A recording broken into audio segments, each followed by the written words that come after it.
سمجھ سکو تو سمجھ لو۔ ایک بزرگ اپنے موبائل مرمت کرنے لے گیا۔ دکاندار نے چیک کرنے کے بعد کہا، بابا جی اس میں تو کوئی نقص نہیں ہے۔ حضور ہلکی سی مایوسی اور آہستگی سے بولا، تو پھر بچوں کی کھال کیوں نہیں آتی؟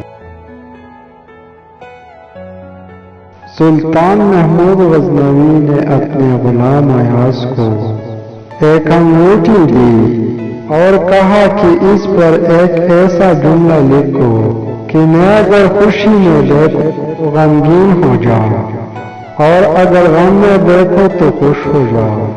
غلام ایاز نے لکھا کہ یہ وقت بھی گزر جائے گا۔ کچھ چیزوں کی شکایت کبھی نہ کرو۔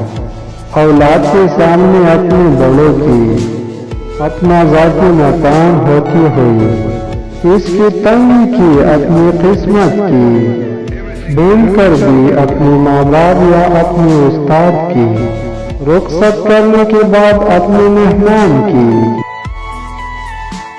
کسی کو خدا سے مانگو، پھر فیصلہ خدا پر چھوڑ دو۔ وقت سے پہلا کچھ نہیں ملتا، اگر وہ آپ کی نصیب میں ہو تو وقت آنے پر وہ خود چل کے آئے گا آپ کے پاس، ورنہ کسی کے لیے اپنی عزت نفس کو رسوا نہ کرو۔